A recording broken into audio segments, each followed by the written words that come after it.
Hello everyone, I'm Jeremy Shelby, principal and founder of Elite Life Management, a wealth management firm that services professional athletes, affluent families, and individuals with elite careers. Today we're going to talk about prioritization. Now I wish I could be there with you in person, but I'm away on business. So let's get right to it. I only have a little bit of time. What does prioritization mean? It's the action or process of deciding the relative importance or urgency of a task or activity. So now let's talk about my top four, and that's identifying your goals. I have pillars of peace. That's my foundation of a well-balanced life. Financial wellness. You need resources to be resourceful. Everyone makes daily financial decisions, but not everyone makes the right ones. Don't be afraid to seek a professional for best practices. Remember these three things, guys: budget, save, and invest. Now for my second pillar of peace. That's mental wellness. You can control your thoughts, or your thoughts can control you. If you lose that control, you have to speak to someone. Speak to a trusted mentor or a professional. Remember, isolation is the enemy. When you're by yourself, you can't fix all the problems. Now this is my favorite. That's spiritual wellness. The world is so much bigger than you. Faith keeps a good perspective. When something is broken, you seek the manufacturer. My relationship and faith in God continues to show me that everything is possible. Identity comes from the Spirit. All right, now this is one that everyone forgets. That's physical wellness. Health is wealth, guys. All right, for the majority of you, including me, we put this aside. Start creating small milestones, 15 minutes a day, and don't be afraid to take the stairs. All right, now we're gonna talk about work life, office dynamics, home life, and family dynamics. This is on you. You have to create your culture and you have to create your legacy. Now, you have to set the tone and prioritize these important things: togetherness, laughter, peace, communication, and most importantly, productivity. Don't take any days off, no mood swings, and I promise you, this is contagious. All right, now for the fun part: entertainment and travel. You have to reward yourself. But when you make heavy sacrifices, you should not only reward yourself, but reward those who sacrificed with you. And remember one thing: the better the reward, the more willing you are to sacrifice again. Now, this is something that everyone forgets when it comes to prioritization. That's your time horizon.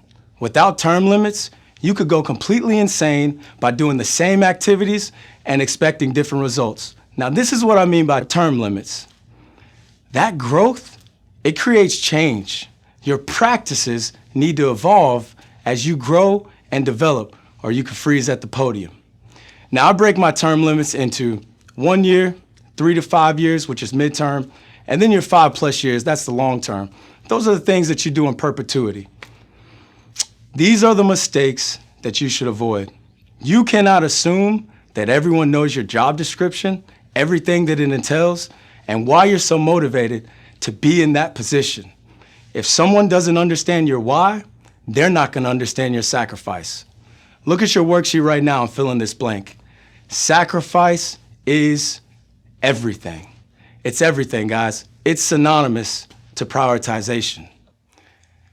Do not prioritize non-productive activities. In other words, never put these activities before your pillars of peace. Now I've got 3, and I'm gonna share these 3 with you because sometimes I'm victim of them too. Let's start off with scrolling on social media without a purpose. Now I know there are those individuals who work in marketing and need to be on social media. I'm not talking about you. I'm talking about those who spend hours scrolling through Instagram, scrolling through Facebook, and technically wasting time. Next, you have video games. Again, you have professionals who play video games for a living and make the big bucks. I'm talking about those who sit in front of a screen and play video games for hours at a time. Don't fall into that trap. Lastly, movie streaming. Big fan of Netflix, but you can't spend every night and every evening watching Netflix, eating popcorn. You have to do productive activities. Again, I'm not saying never to do these things. I'm just saying never to put these before your pillars of peace. Another mistake that's very important to avoid: don't think that you can keep your strategic plan in your head. You have to start journaling and you have to take notes. It's very easy to create, but it's very hard to remember. And if you're not putting things down on paper, a lot of those great ideas that you have and that plan, you're gonna forget about it. So take notes and jot everything down so that it stays with you. Also, continually putting performance over self-awareness. That's a mistake. I know so many people that are very successful, but very unhappy. You have to be aware of how you feel emotionally and how you feel personally and how your family feels. That takes communication. We're not trying to be the most successful individuals in the world. We're trying to be the most full individuals in the world. And that goes back to those pillars of peace. How can you be spiritually well, physically well, financially well, and mentally well? Do not put success before your pillars of peace. Another mistake commonly made is not asking for help. You have to put your pride aside and ask for help. Find someone, whether that be a mentor or that be someone, a senior person in that office. Watch them. If you like the way that they carry themselves, their family dynamics, or their success in business, take them to lunch. Make sure you pay for lunch and ask them questions.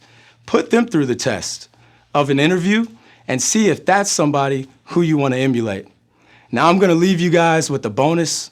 This is something that completely changed my business and put me on the road to success. That's realizing it's hard too. Not everyone wants to do business with you. Guys, that's okay. Some people just love your personality and they want to be your friend. And that's fine, but you have to prioritize people who value you and want to use your professional services. You can spend a lot of time hanging out with friends, thinking that you're chasing the big deal, and it will never come. You have to identify who wants to do business with you and who just wants to be your friend and spend time with you. Now remember, don't get angry with them, but learn how to prioritize that time and get to the business. But then you can really start valuing that friendship instead of continually chasing the opportunity that may never present itself. But no never means no. If they say, no, I don't want to do business with you, that doesn't mean they can't send you a referral, and that doesn't mean they can't speak highly of you to someone else. So value that friendship, but don't continue to chase that opportunity, because the opportunity of business may not be there. Now, guys, I hope that you took notes, and I hope that this was, a good time that you spent learning, growing, and building. I appreciate this opportunity. Again, I wish I could be there in person. If there's anything that you ever need, look at the bottom of that sheet that's in front of you. Email me, call me, or swing by my office, and I would love to dig a little bit deeper, get to know who you are, and help you professionally. Remember, prioritization is everything, but it's synonymous with sacrifice, and it takes sacrifice to be successful. Thank you so much for your time. God bless.